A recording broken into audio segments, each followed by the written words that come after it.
In this video, I'm going to show you exactly how to take AnyDesk control step by step so you can connect to another computer, access it remotely, and start controlling it safely and easily, whether you're helping a friend, supporting a client, or accessing your own device from somewhere else. This tutorial will walk you through the whole process in a simple way. If this video helps you out, make sure to hit the like button and subscribe for more easy software tutorials.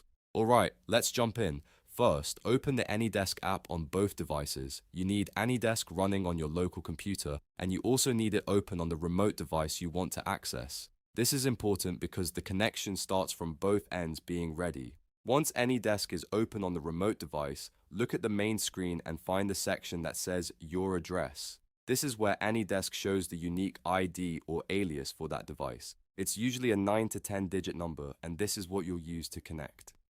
Now, switch back to your local device. At the top of the AnyDesk window, you'll see a box that says Enter Remote Address. Click inside that bar and type or paste the remote device's AnyDesk ID or alias.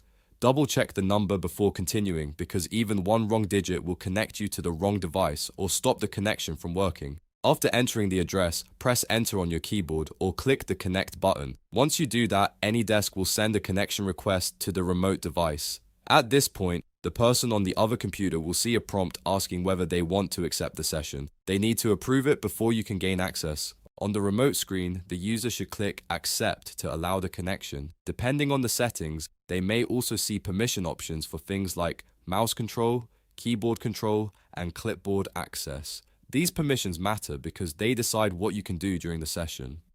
If you want full remote control, make sure the boxes for mouse and keyboard access are enabled. If clipboard access is allowed, you'll also be able to copy and paste text between devices, which can be really useful. Once the remote user accepts the prompts, the connection will open and you'll be able to see their desktop on your screen. From here, you can move the mouse, type, open apps, and interact with the computer just like you were sitting in front of it. If you're helping someone with a tech issue, this is where you can start troubleshooting. If you're accessing your own device, you can now work remotely as needed.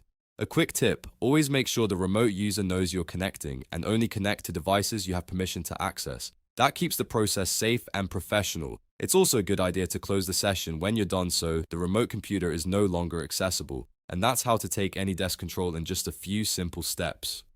Open AnyDesk on both devices, get the remote ID, enter it into the remote address bar, send the request, and have the other person accept the session and permissions. Once that's done, you're in control and ready to work remotely. If this tutorial helped you, please give it a thumbs up and subscribe to the channel for more quick and easy how-to videos. Thanks for watching, and I'll see you in the next one.